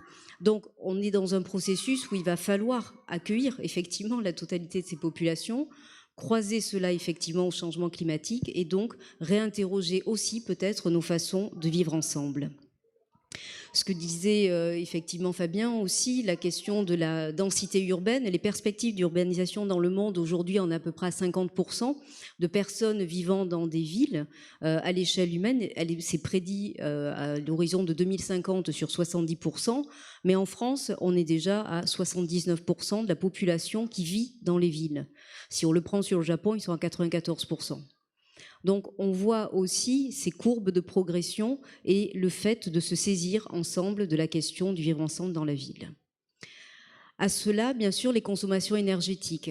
À votre avis, l'évolution de la consommation énergétique par habitant entre 1800 et 2012 en kilowatts par an a été multipliée par combien? Par 5, par 10, par 15? 15? On le tente à 15. Ça fonctionne. En fait, ça a été effectivement augmenté par 15. Et surtout, 80% de cette augmentation est issue des énergies fossiles, du pétrole, du charbon et du gaz. Donc vous voyez qu'en 1860, il y avait déjà des énergies renouvelables qui étaient déjà mises en place. Leur progression, on le voit, en parallèle des 20%, finalement, le delta est moindre. On est en train de progresser, mais on est encore sur des rapports assez importants. C'est au niveau mondial, hein, c'est pas au niveau de la France uniquement, parce que nous, on est dans un tout autre dispositif. Les consommations en énergie totale, donc pour la France, en tous les cas, on voit le parc résidentiel et tertiaire en termes de consommation est assez important puisqu'il représente quasiment 45%. Au regard du transport qui en fait à peu près 33%, l'industrie 19% et l'agriculture 30%. Alors c'est exprimé en millions de tonnes équivalent pétrole. Ne me demandez pas de vous l'expliquer, mes compétences vont s'arrêter là. Mais en tous les cas, on va s'intéresser en tous les cas à ces faits, de dire effectivement, il faut pouvoir agir sur la partie résidentielle, la partie tertiaire également, donc sur les bâtiments, pour pouvoir diminuer cette part de consommation énergétique. L'autre chose, c'est le changement du climat, ça a été évoqué, et donc l'impact, bien sûr, sur l'augmentation des températures. Donc, on va s'intéresser maintenant à l'empreinte carbone, et les énergies et les empreintes carbone. À votre avis, combien représentent les énergies renouvelables dans la production électrique française? 10%, 15%, 30%? 10? 15? Et c'est les 15 qui gagnent. Et ce qui est intéressant à voir, c'est qu'en fait, on est quand même à 75%, on dépend du nucléaire à 75%, 15% des énergies renouvelables, mais tout de même 12% sur les énergies hydrauliques. Donc, ce qui fait que la partie, finalement, énergie, panneaux solaires et éoliens ne représente aujourd'hui que 3%. Et finalement, on n'est pas si mauvais que ça j'allais dire en énergie fossile, qui dégagent énormément de CO2, puisque ça ne représente en France que 10%, globalement, en tous les cas, sur la production, je précise bien, sur la production des énergies, et dans leur capacité à avoir une empreinte carbone, et en tous les cas, à développer du carbone de par leur combustion. Quel pourcentage représente l'empreinte carbone du logement en France? 13, 21, 27%? Oh, mais il y en a un qui sait, c'est pas marrant. Donc oui, effectivement, c'est 27%. Donc on voit aussi ce delta dire que, alors bon, c'est le logement, mais il faudra ajouter les bâtiments, mais en fait, entre effectivement 45% de la consommation et 27% de l'empreinte carbone, les transports qui en font 25%. Donc on voit que finalement, ça reste un poids assez important sur lequel il va effectivement être nécessaire d'agir à l'avenir. Donc les enjeux à venir, principes et réglementations, donc vous nous interrogiez sur effectivement, il y a tout un tas de normes, on va rapidement les balayer pour que vous voyez aussi ce qui s'engage, sachant qu'on parle des bâtiments neufs, et là aussi on pourra y revenir dans le débat après, qui représente quand même qu'une infime partie. Donc dans les volontés aujourd'hui qui sont clairement énoncées, et les engagements que prennent à la fois les maîtres d'ouvrage, les architectes et les réglementations qui nous sont données, visent à une généralisation des bâtiments à énergie positive. L'objectif est de diminuer l'apport des énergies fossiles, d'augmenter les énergies renouvelables, de favoriser, on l'a vu, la question de l'isolation des bâtiments pour éviter les déperditions, et de travailler avec des réseaux énergétiques qui vont soit sur de l'autoproduction, qui seraient injectés dedans, soit partiellement sur de l'autoconsommation. Ça peut rester aussi un enjeu et un débat à venir sur ces dispositifs-là. Performance environnementale des bâtiments à énergie positive, donc la consommation énergétique en kilos, alors c'est compliqué, parce que c'est en kilowattheure par mètre carré par an, actuellement pour un bâtiment neuf. Vous diriez combien? 400 kWh par mètre carré, 250, 50? Je vous donnerai après des références, parce que comme ça, à la louche, c'est un peu dur à dire. Donc en fait, aujourd'hui, ce que nous imposent les normes, justement, on est sur une base de RT 2012 qui vise à avoir 50 kWh alors c'est par mètre carré, hein, donc après il faut le multiplier à l'échelle de l'appartement pour avoir la consommation de l'appartement. Et aujourd'hui, donc, c'est ce qu'on appelle donc les bâtiments à basse consommation. On voit néanmoins toute la progression depuis 1974, à combien on est passé, comme quoi il y a énormément de travail qui a été fait pour arriver à maîtriser cette consommation du bâtiment. L'objectif est de passer à ce qu'on appelle des maisons passives. Donc les maisons passives sont sur un niveau de 15 kWh de consommation par mètre carré et par an, pour aller sur ce qu'on appelle la RT, donc la réglementation thermique 2020, et des bâtiments BPOS, qui sont des bâtiments à énergie positive, qui, là, non contents de plus consommer, seront en capacité de générer de l'énergie et d'être eux-mêmes producteurs d'énergie. Pour vous donner un petit, j'allais dire en tous les cas, niveau, votre frigo, il en consomme 201 kWh. Votre ordinateur à écran plat, 72. Et votre écran plasma, 402 par an. Donc, alors après, il faut le multiplier au nombre de mètres carrés, bien sûr, mais vous voyez que les ratios peuvent être aussi intéressants à jauger et que c'est une globalité qu'il va falloir interroger et bien sûr agir sur le bâtiment, mais c'est peut-être aussi nos modes de consommation qu'il faut interroger globalement si on veut agir sur ces consommations. La RT 2020, donc, elle nous raconte qu'elle va définir des normes pour la construction pour avoir des bâtiments à énergie positive, donc en capacité de produire de l'énergie, et des maisons passives, donc, qui n'en consomment plus. Donc c'est à horizon 2020, c'est applicable déjà sur les bâtiments publics. Et aujourd'hui, il y a de nombreux projets qui sortent et engagements, en tous les cas sur la métropole, où les bâtiments sont plutôt sur des normes déjà, même si ce n'est pas une obligation. Tout le monde s'engage pour aller dans un dispositif d'avancement de cette norme, parce que c'est effectivement dans ce sens-là qu'il faut aller. Donc comment consommer moins d'énergie? On l'a vu, une isolation thermique renforcée, des captations d'énergie solaire, des fenêtres à haute qualité, parce que ça passe aussi par là, une qualité des matériaux utilisés, ventilation naturelle et récupération de la chaleur de l'air vicié, limitation des consommations énergétiques aussi, des appareils ménagers. Et ça, on peut tous faire un peu le ménage chez nous de tout ce qui est continuellement branché. Donc, voilà les différentes étapes qu'on a pu connaître. Nous, en tous les cas, dans les normes avec lesquelles on travaille et les engagements qu'on prend, on avait d'abord une première étape qui était au début de la RT 2012, qui était de viser une sobriété des bâtiments. Donc, on a plutôt travaillé sur les enveloppes des bâtiments, renforcer l'isolation. On a visé derrière l'efficacité. Maintenant, on rentre dans la nécessité, l'obligation d'intégrer des énergies renouvelables pour tout bâtiment nouvellement construit. Et la prochaine étape sera effectivement la production d'électricité renouvelable, c'est-à-dire que les bâtiments en eux-mêmes deviendront comme des piles qui seront en capacité, en tous les cas, d'alimenter, de fonctionner sur un réseau. L'autre point qui est important à prendre en compte dans les changements de positionnement, j'allais dire, des normes auxquelles, bien sûr, on adhère tous et qui visent à une meilleure prise en compte globale des choses, c'est-à-dire que la consommation énergétique est une chose, mais l'empreinte carbone en est une autre aussi importante. Donc, on vise à avoir des bâtiments à faible empreinte environnementale, et pour ça, on commence à calculer tout le processus, en fait, de réalisation du bâtiment, en partant de l'extraction de la matière première, en partant sur la production, la fabrication des matériaux qui vont être utilisés. Donc ça fait partie du calcul qu'on intègre pour réfléchir autrement. Donc ça nous interroge sur les matériaux qu'on va utiliser.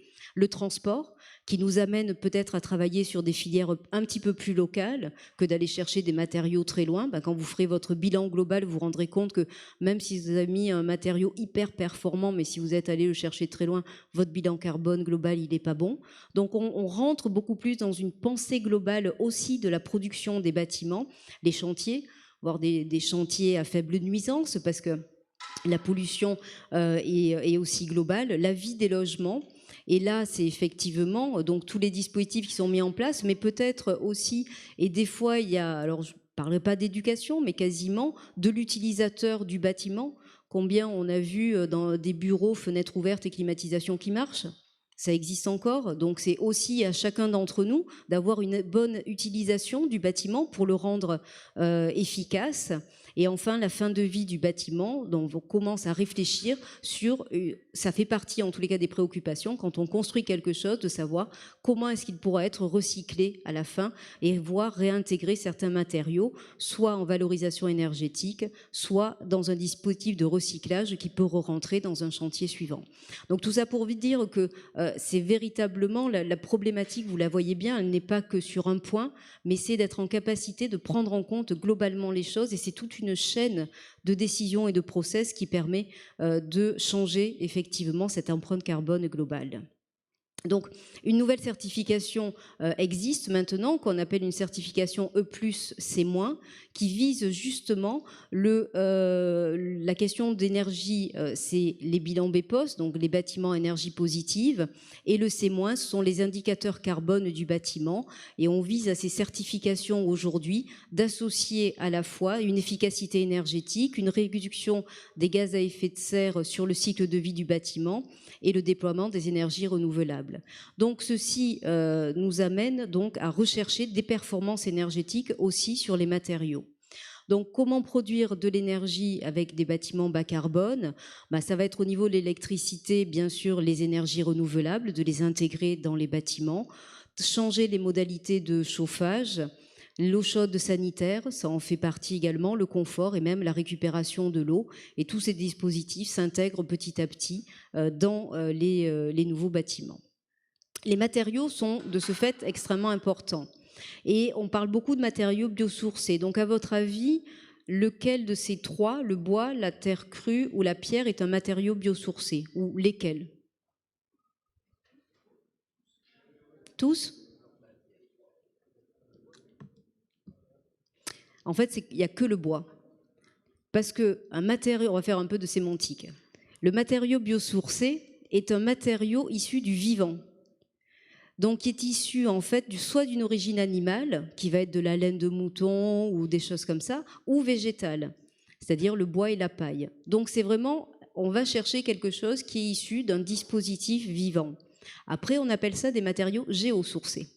Oui, c'est un peu subtil, mais néanmoins, ça fait partie des dispositifs. Et c'est important aussi à prendre en compte parce qu'il y a des processus de transformation qui vont être différents. Et par exemple, dans les matériaux biosourcés, vous allez avoir moins de processus de transformation peut-être que des fois dans des matériaux géosourcés pour les utiliser sur le chantier. Donc c'est un bilan carbone global qui est à prendre en compte et pas uniquement l'origine du matériau. Et dans cela, donc on prend l'exemple de la terre, le processus de transformation est moindre. Par contre, au niveau du recyclage, on sera peut-être un peu moins bon. Donc c'est des équilibres constants sur lesquels il faut qu'on soit capable de travailler. Pour vous donner quelques exemples, la Fédération du bâtiment a édité un cahier qui est assez bien fait sur justement tous les matériaux biosourcés en essayant de lister les avantages et inconvénients. Alors là, il y a le bois. Sur le bois, il y a aussi d'autres façons de l'utiliser. On le codait, nous, de manière assez simple, en parement, en structure, mais on peut l'utiliser aussi en laine de bois, en panneaux de fibre de bois, dans les cas des isolations. Et on voit à chaque fois les avantages et inconvénients. Et les inconvénients viennent souvent des processus de transformation ou des ajouts de colle qu'on va mettre dedans pour arriver à leur donner une teneur pour qu'ils rentrent dans le bâtiment. Les panneaux, par exemple, le liège, pareil. On voit tous les éléments positifs, les inconvénients, la façon dont il peut être utilisé. Il y a aussi, alors je ne vous les ai pas tous mis, j'ai mis après la paille par exemple, mais il y a aussi le recyclage de vêtements qu'on peut utiliser en isolation.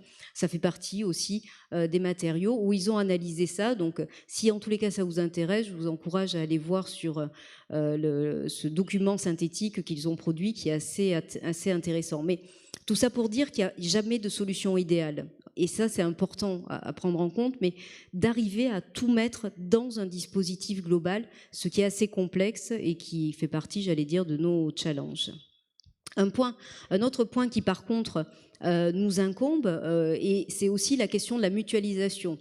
Pour arriver à consommer moins, c'est aussi construire moins ou construire de manière un peu plus intelligente et différents types de mutualisation. Alors, il y en a tout un tas, je vais juste en citer deux. La mutualisation des services et notamment au travers des stationnements. Ça, c'est un point très fort qui est engagé et aujourd'hui, dans les projets que nous faisons ici sur la métropole, il y a vraiment une demande très forte dans ce dispositif-là. L'idée est très simple et de dire un bâtiment de bureau, il est plein la journée, il est vide la nuit. Le bâtiment de logement, c'est l'inverse. Peut-être qu'on peut mutualiser les deux et arriver à réduire le nombre de places de parking qu'on va construire. Mais par contre, ça veut dire aussi que chacun d'entre nous, on change nos usages. On n'a pas forcément notre place de parking attitrée où on va effectivement, qui va être sous notre logement exactement. Mais ça fait partie aussi pour cette globalité, mais ça amène à une réduction de la partie de la construction et de fait de l'impact écologique globalement sur la ville. Autre type de mutualisation, ce sont les énergies aussi. On peut travailler donc sur des réseaux d'énergie locaux. Le système français est plutôt fait globalement sur des grandes, puisqu'on a vu c'est essentiellement du nucléaire, donc on a des grandes usines et on va tirer des câbles pour la mener, enfin, je le fais un peu caricaturalement, hein, mais on va tirer des câbles pour arriver jusqu'à chez vous. Or là on peut travailler avec des productions d'énergie locale et des réseaux de distribution d'énergie locale, c'est ce qui est mis en place, alors pas qu'à Montpellier, hein, mais partout ailleurs, donc des réseaux de chaleur urbains et de rafraîchissement aussi, qui permet une production plus locale et qui permet aussi une mutualisation. On peut imaginer même à terme des j'allais dire réseaux, ou qui peuvent fonctionner en tous les cas sur les énergies solaires de ce type, ou avec votre voisin, même à l'échelle certains commencent déjà à y réfléchir, mais ça voudrait dire qu'on peut faire de l'autoconsommation. Vous avez une maison, des bureaux à côté, l'immeuble de bureau ne consomme pas dans la journée, les bureaux consomment dans la journée, la production de l'un va chez l'autre, et le soir, le surplus de l'un reva chez l'autre. Donc, certains commencent à initier un dispositif de dire il faut qu'on change nos habitudes et peut-être que la machine à laver, on ne va pas la mettre tous les dimanches à 12h30 ou à 15h après le repas, mais la machine à laver ou le lave-vaisselle, on va le mettre quand mon panneau solaire me dira que j'ai de l'énergie. Et ça, c'est aussi une autre façon qui est liée aux usages et au positionnement de chacun. Donc, en conclusion, je voulais juste rapidement, et puis peut-être ouvrir le débat, revenir sur le fait qu'effectivement, le logement pèse 27% sur l'empreinte carbone en France. Donc vous voyez, en tous les cas, il y a des initiatives qui sont faites, il y a des réglementations qui nous encouragent. Ces réglementations, il ne faut pas oublier, et là je n'en ai pas parlé, la partie de la rénovation, alors que 80% du parc immobilier est déjà construit, et ça c'est un gros challenge aussi, de travailler sur la rénovation des bâtiments existants, parce que les nouveaux, j'allais dire, vu les réglementations imposées, ils seront forcément à énergie positive. Mais comment est-ce qu'on fait avec tout ce qu'on a en stock, qui sont effectivement des passoires énergétiques? Ça, c'est un premier point et un engagement sur lequel aussi il faut se positionner. Et un autre point que je voulais vous parler, parce qu'on se rend compte que dans tous ces dispositifs-là, on n'en parle pas, c'est la pollution numérique. Effectivement, on se rend compte que le numérique aujourd'hui émet 4% des gaz à effet de serre dans le monde, soit l'équivalent du transport aérien civil. Cette part pourrait doubler d'ici 2025, arriver à 8%, ce qui correspondrait aux émissions de voitures. Et la consommation, en tous les cas, du numérique en énergie accroît de 9% par an. Et là, vous avez un petit schéma en dessous qui vous dit, dans tout ce qui est lié au numérique, ce qui consomme le plus d'énergie. Il faut savoir que la dimension et la généralisation même d'Internet, par exemple, sur Internet, la vidéo est un des plus gros consommateurs d'énergie sur les bandes passantes, parce qu'on est obligé d'augmenter les bandes passantes. Et en termes de consommation énergétique, on en arrive à des choses assez surréalistes. Et donc, je pense que c'est aussi des éléments, puisqu'on parle de nos façons de vivre, qu'il faut aussi intégrer. Parce qu'on va faire des gestes, dans le bâtiment, beaucoup d'efforts sont faits, mais c'est aussi à l'usager et à l'individu de pouvoir prendre ça en compte. Si on prend, j'imagine que certains d'entre vous sont abonnés à Netflix. Netflix, c'est 13% de la bande passante mondiale, à lui tout seul. Donc, si vous voulez avoir des gestes environnementaux, vous pouvez planter des arbres, et vous désabonner de Netflix. En conclusion. Merci.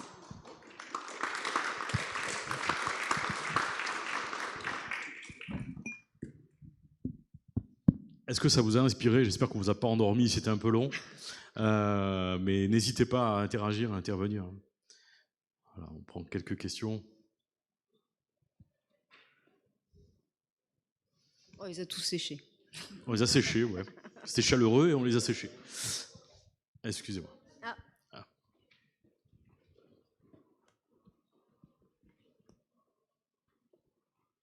Merci.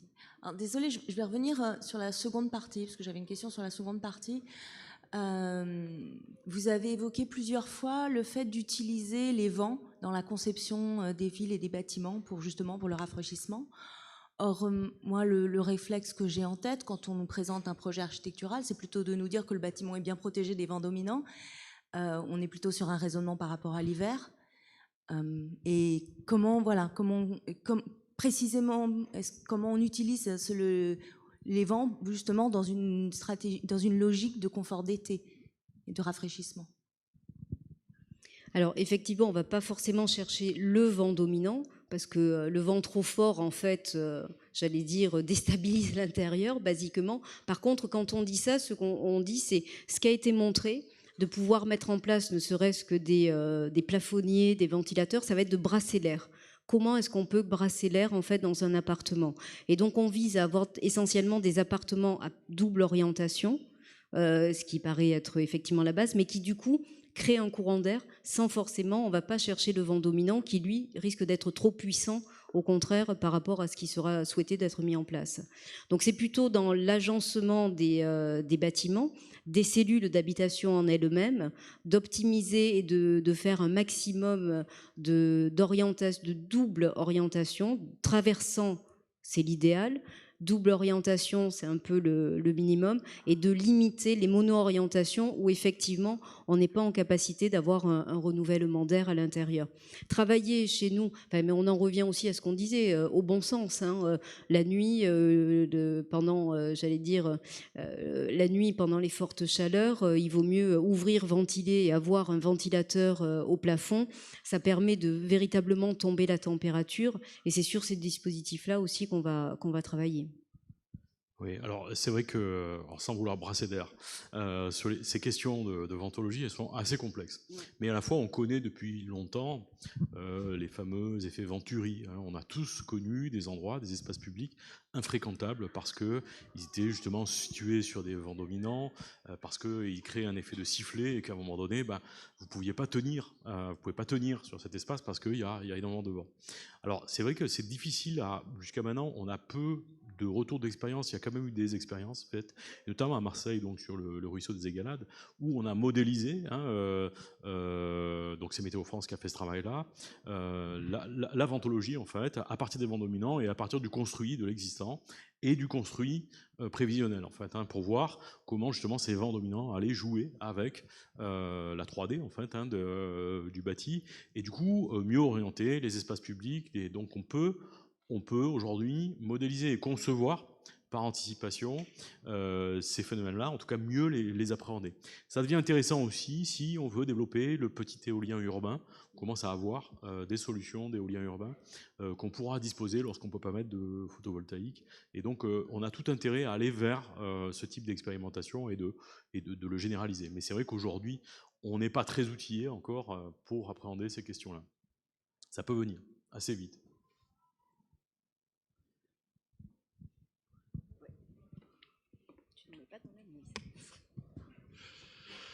Alors c'est à la fois une question, mais c'est aussi une opinion que je voudrais vous faire partager. C'est le rapport de l'expérimentation et de la réglementation, le rapport entre les deux.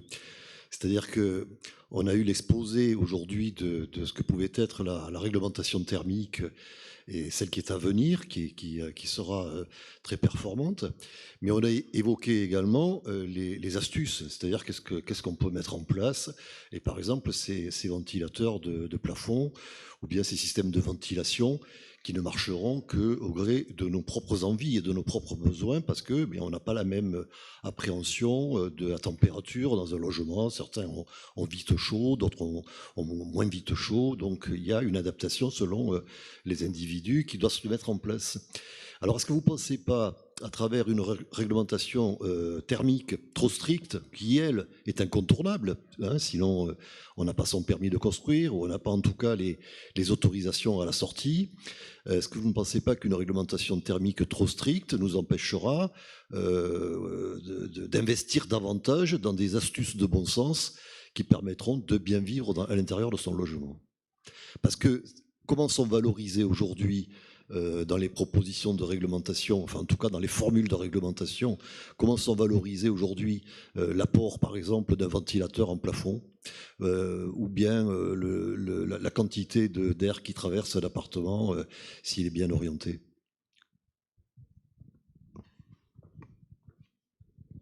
Non, je pense que tu as tout à fait raison par rapport à ça et on est les premiers à en subir, j'allais dire, les conséquences. Et d'autant plus que les dispositifs de réglementation sont rarement régionalisés. Et aujourd'hui, alors on commence à l'avoir, mais même par exemple en milieu tropical, ça c'est arrivé que très récemment. Cette adaptation spécifique dans les DOM, alors qu'en fait il y a vraiment cette nécessité-là. Donc effectivement, après là c'est le dispositif qui est présenté, mais il faut arriver. Le problème c'est qu'il faudrait que presque des architectes puissent être en capacité de faire du lobby aussi en amont de ces réglementations pour arriver à intégrer justement ce que tu dis, le bon sens qui ne se calcule pas, l'usager qui ne se calcule pas aussi, pour arriver à adapter les choses. Après, on est dans un monde ultra normé. Et de toutes les façons, j'allais dire, dans le pire des cas, ça ira au moins dans un premier temps dans un bon sens. Je ne suis pas une grande défenseuse forcément de la norme, hein, tu le sais, mais néanmoins, ça donne au moins un cadre de travail. Après, là où je suis d'accord, c'est qu'il faudrait être en capacité de décortiquer. Enfin, moi, j'ai essayé de m'y coller à décortiquer toutes les lignes de calcul. Ça fait peur. Ça fait peur parce qu'il y a plein de choses qui, effectivement, ne sont pas prises en compte.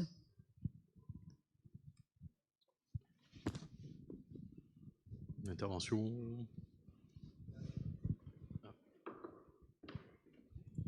Excusez-moi de reprendre la parole, mais vous soulevez une très grande quantité de problématiques.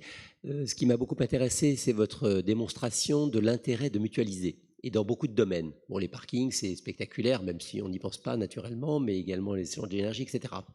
Mais aujourd'hui, quand on voit les plans de développement de Montpellier et des villes satellites, qu'est-ce qu'on voit? On voit des univers plutôt pavillonnaires. Hein. Tous les matins, quand je vais à 7 travailler, bon, malheureusement, j'emploie la voiture, hein, c'est un peu loin, je croise des fils de plusieurs kilomètres qui viennent de tous les villages, Condon-Sec, Condon-Terral, Pignan, etc. Donc une file quasiment continue qui rentre au compte-gouttes dans Montpellier. Je me dis, c'est quand même un peu... Alors, il y a une seule personne dans chaque voiture qui vient d'une seule maison dans un petit pavillon, etc. Donc, est-ce que ça aussi, la conception générale, parce que vous avez parlé d'urbanisme, donc on s'est beaucoup concentré sur la ville et les îlots de chaleur, c'est vrai que ça bouge relativement lentement à l'intérieur de Montpellier. Mais à l'extérieur, si on reçoit plusieurs milliers de personnes par mois à Montpellier, où est-ce qu'on les installe? Et donc, la conception même de la répartition de cette densité urbaine, elle va influer directement à terme sur des choix énergétiques considérables. Par exemple, dans un lotissement, eh bien, on considère que c'est de l'initiative individuelle de mettre ou pas du photovoltaïque. Et si votre voisin n'en veut pas, vous vous débrouillez tout seul. Donc, vous multipliez les coûts. Vous voyez, donc, je me demande si de ce côté-là, on ne pourrait pas avoir une vision un petit peu plus globale. Je comprends que les gens aient envie d'avoir leur jardin. Hein. C'est le rêve de tout Français, paraît-il. Mais d'avoir une conception plus intégrée de manière à faciliter la mutualisation, de manière à respecter le désir d'individualisme. Hein, vous voyez l'idée, là. En effet, enfin, je rebondis sur votre question. Je m'interroge aussi sur les pratiques qu'on a aujourd'hui par rapport à celles qu'on aura demain. C'est à travers ce que vous dites, en effet, qui est le problème des transports, de la mobilité urbaine. On se rend compte que de plus en plus, avec les outils qu'on va avoir, on va travailler de plus en plus sur le local. Donc, pour limiter les déplacements, ça c'est une nécessité absolue. Et notamment la dépense énergétique qui en découle. Et on va également, je dirais, consommer local de plus en plus. Il y a une interrelation là entre notre travail, le mode de vie, la façon dont on se nourrit, dont on s'habille, etc. Et je pense que les différences de comportement il va y avoir une inflexion qui va se faire obligatoirement pour pouvoir résoudre ces problèmes de réchauffement climatique. Enfin, c'est le sentiment que j'ai. Enfin, ça devrait aller dans ce sens. Ça ne sera peut-être pas parfait. Oui, je pense que la réponse, elle est complexe, hein, mais on ne peut pas dire qu'on n'y réfléchit pas. Juste quand vous dites Montpellier, vous dites la métropole de Montpellier. Métropole de Montpellier, 31 communes, 460 000 habitants. Vous dites l'aire urbaine de Montpellier, parce que c'est ça, habiter à Montpellier, c'est quoi? Donc ça renvoie à la conférence de jeudi après-midi sur la métropolisation. Donc il y a des phénomènes de métropolisation. Une des questions, la question des mobilités, elle est effectivement au cœur de ces phénomènes de métropolisation. question de la localisation de l'emploi, des formes d'habitat, des formes de... Bon, évidemment que tout ça, c'est des champs explorés par les collectivités et des objets aussi de discussion avec les autres territoires. C'est des sujets interterritoriaux donc, qui dépassent les aires institutionnelles, qui n'ont pas nécessairement leur réponse dans d'ailleurs une organisation administrative. Puisque clairement sur la mobilité, aujourd'hui on raisonne la mobilité avec l'autopartage comme un système de transport en commun, autant que le bus. Donc, et on commence à avoir des modèles aussi qui intègrent l'autopartage. Ça aurait été bien d'avoir des avis des jeunes, là, quelques jeunes qui sont dans la salle, sur cette question-là. Je crois qu'aussi on est, nous, encore très attachés à la question de la propriété de notre jardin, de notre maison, de notre voiture. Évidemment, les choses ne se posent pas du tout de la même manière pour cette génération.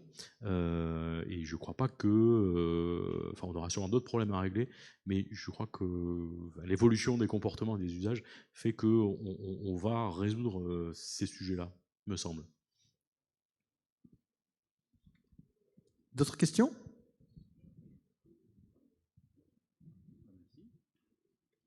Très bien.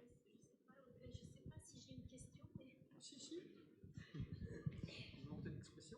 Oui, voilà, c'est une volonté d'expression parce que le sujet est quand même grave, mais je me dis, par rapport à tout ce que vous dites, là, où sont les leviers de transformation? Est-ce que c'est la métropole qui peut... Enfin, est-ce que c'est du côté... d'une collectivité que les choses peuvent s'organiser? Est-ce que c'est la SERM? Est-ce que c'est les professions? Parce que bon, tout ça, vous déclinez des tas de choses, mais derrière, ça veut dire un mouvement de transformation de la société ou de la façon de faire la ville, quoi. Qui peut s'orchestrer, quoi, je me dis. Bah, je pense qu'en fait, la réponse à ça, c'est qu'elle est collective. Et en tous les cas, nous, si à travers notre association qu'on a aussi, c'est cette volonté de se mettre ensemble autour de la table et de le faire collectivement. Et c'est vrai que c'est par aussi des... alors, tout le monde à son échelle peut agir. Et je pense que c'est aussi une des... en tous les cas, des apports qu'on peut avoir quand on commence à étudier, quand on commence à voir les dispositifs. Les dispositifs sont tellement complexes que soit on s'assoit et on pleure, soit on se dit, bon, ben moi, je fais quoi à mon échelle? Et c'est la multiplication de toutes les échelles, et ça vaut pour les individus. On l'a vu tout à l'heure à travers les différentes initiatives qui peuvent être portées à l'échelle de petits collectifs ou autres.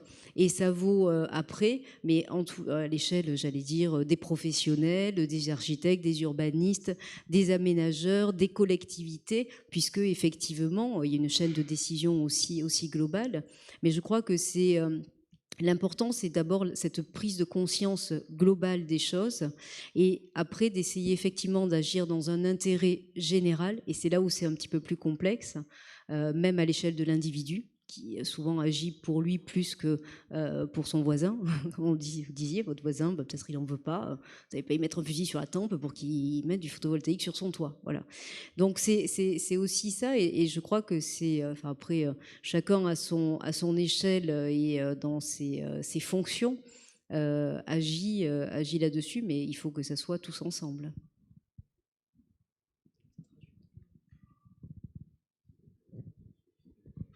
Ben c'est en tous les cas, oui, c'est ça. Nous, c'est notre intérêt à nous, et c'est pour ça. Et même là, les industriels sont pas présents ce soir avec nous, mais travailler aussi dans toutes ces séances de travail qu'on a fait, les industriels étaient là aussi parce que ils portent des produits, parce que ils portent des process. Et c'est aussi en mettant en tous les cas les sujets en commun. Alors on n'a pas de solution, et surtout de se dire, et ça je pense c'est important, il n'y a pas une solution qui va être miracle. Comme on l'a vu, comme ça a été dit, planter les arbres c'est bien, mais en même temps ça consomme de l'eau.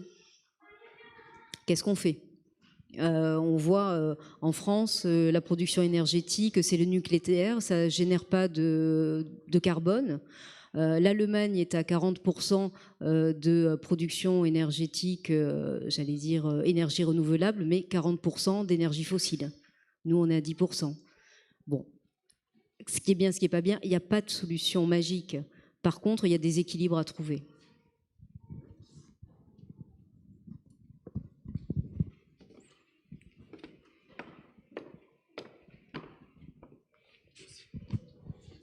Je reviens un peu sur le sujet de la montée des eaux. On sait qu'il y a une partie du territoire de la métropole qui sera affectée dans les prochaines dizaines d'années.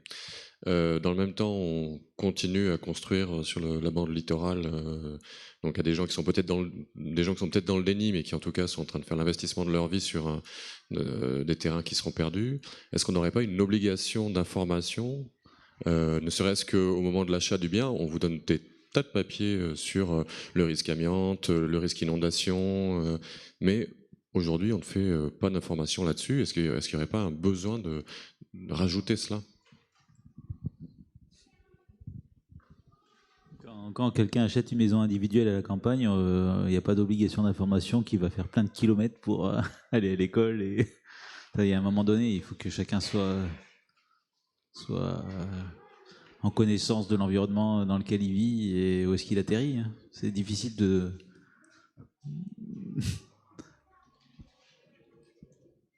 Oui, je crois que ces sujets-là, c'est pas la réglementation, on fera rien là-dedans. Ça se joue dans le champ culturel. En fait, on a construit une idéologie de la maison individuelle sous l'ère giscardienne dans les années 70, et ce modèle perdure jusqu'à aujourd'hui. Et donc, il faut réinventer des modèles acceptables, désirables, des modèles désirables de vie ensemble. C'est le rôle des architectes, des urbanistes et des aménageurs, des collectivités de promouvoir ça. C'est le rôle de lieux comme ça aussi, de permettre d'agir aussi dans le champ culturel. Ils sont clairement positionnés dans le champ culturel, et c'est pas pour rien. Et c'est pas pour rien que ce sont des tiers-lieux, puisqu'ils sont volontairement en interaction justement avec les sphères de la vie professionnelle ou de la vie civile, citoyenne. Et ça permet justement de mettre en débat ces sujets-là. Et je crois qu'ils sont à inventer ces modèles de ville désirables. Voilà. Peut-être ici, il y en a un qui est en émergence. Et c'est plutôt ça qu'il faut travailler, plutôt que aller vers l'interdit, dont on sait que finalement il n'a jamais vraiment marché. Et de grâce, ne rajoutons pas une liasse au document du notaire. On emporte déjà des kilos. Oui, je vais juste rebondir pour dire deux mots. C'est que par rapport au problème d'inondabilité, qui est un gros problème pour notre région, et pas simplement aussi pour Montpellier, ça va se produire là, surtout l'arc méditerranéen en tout cas, avec des sites archéologiques qui sont remarquables, qui risquent d'être en tout cas ensevelis ou immergés. Mais en ce qui concerne les risques pour les habitants, je pense qu'il y a une réflexion aussi à avoir, c'est que les personnes qui veulent s'installer sur ces secteurs-là doivent... il y a eu un habitat troglodyte qui a existé il y a des milliers d'années, on a construit des cités lacustres, et c'est pas pour rien, même à Latte, il y avait une cité lacustre au départ, et on a vécu sur l'eau. Donc il y a des réflexions à avoir, et à ce moment-là, il faut effectivement que par ces réflexions, les règlements évoluent, et pas le contraire. C'est pas les règlements qui doivent bloquer les réflexions, c'est les attitudes de chacun vis-à-vis de ces problèmes-là qui vont faire qu'à un moment donné, on va faire évoluer la réglementation. Voilà. Je pense que c'est plus dans l'action dynamique qu'on peut changer les choses. Et en se posant les questions, comment je règle le problème par exemple, il y a énormément d'immeubles qui sont en bordure de mer, il va bien falloir à un moment donné qu'on interdise, ou du moins, pas qu'on interdise, mais que les gens qui sont au rez-de-chaussée déménagent, déjà. Et on va falloir libérer des rez-de-chaussée, des choses comme ça. Donc ça amène des éléments de réflexion, qu'est-ce qu'on va en faire, comment ça va se passer, etc. Les routes également, qui doivent être hors d'eau, certaines le sont déjà, mais il va falloir étendre ce genre de choses. Bonjour, je reviens de Rotterdam. Je vous rappelle qu'il y a plein de quartiers à Rotterdam qui sont à moins 7 mètres sous la mer. Moins 7 mètres. Et on y vit depuis, je dirais, une quarantaine d'années, à grands coups de pompes qui pompent en permanence l'arrivée de la Meuse. Donc il y a des solutions, il y a des solutions à tout. Après, c'est vrai que la question, c'est aussi de quel point de vue on se positionne, c'est-à-dire que le système français est un système qui va viser essentiellement la réglementation. Je vois, nous, dans le cadre de nos enseignements, on a travaillé, par exemple, avec des universités japonaises, suite à l'université de Sendai, en l'occurrence. Et après le fameux tsunami qui s'est passé. Et c'est vrai que on s'est rendu compte, en fait, et c'est aussi dans ces échanges-là, eux ont une façon de gérer ça par la résistance absolue, c'est-à-dire qu'ils vont monter des grandes digues, ils vont y aller à coups d'infra très fortes, ils vont tout ce dispositif-là, mais il n'y a aucune réglementation de sol. Donc c'est une façon de faire. Ils se sont rendus compte que ce n'était pas la bonne, certes, mais en tous les cas, c'est une façon de faire. Les Hollandais, comme tu disais, ont une façon de faire avec. Eux, ils font avec, donc ils ont des éléments flottants, enfin ils font avec des moyens aussi, parce que les pompes qui tournent en continu, on ne peut pas dire qu'en bilan énergétique on soit forcément très bon, mais en tous les cas c'est une autre façon. Nous, la façon française est de réglementer. Nous, on réglemente tout. Bien ou pas, en tous les cas je ne sais pas, mais c'est des dispositifs. Mais c'est vrai que travailler, ce que disait Patrice est tout à fait juste, les réglementations des fois trop strictes amènent aussi à des absurdités. Et par exemple, il avait été évoqué notamment les zones qui ont été inondées, où les gens, on sait qu'ils vont être re-inondés peut-être de plus en plus fréquemment. On ne peut pas les exproprier comme ça. On ne peut pas leur dire, vous allez être inondés, vous partez. L'État, alors je ne sais pas où est-ce que jusqu'où ça en était, l'État avait proposé une sorte de dispositif d'indemnisation avec une espèce de bail précaire, en disant, voilà, on vous donne une indemnité, vous pouvez encore rester 10 ans, 15 ans dans votre maison, mais par contre, au bout de 15 ans, vous partirez. Et en fait, ça vous laisse le temps de préparer votre transition et de partir. Mais les gens ne veulent pas. Il y a ça aussi, en fait. Et on ne peut pas aujourd'hui exproprier de manière aussi forte les gens dans leur habitat. Voilà, peut-être une dernière question. C'est pas une question, c'est un commentaire, parce que je pense que cette remarque est extrêmement... Enfin, les deux remarques qui ont été faites sur la montée du niveau de la mer et les problèmes des Hollandais, je crois que c'est un vrai problème qui peut concerner beaucoup de villes littorales en Languedoc-Roussillon. Moi, je pense qu'il y a une catégorie d'acteurs qui n'a pas été citée jusqu'à maintenant, ce sont les assureurs.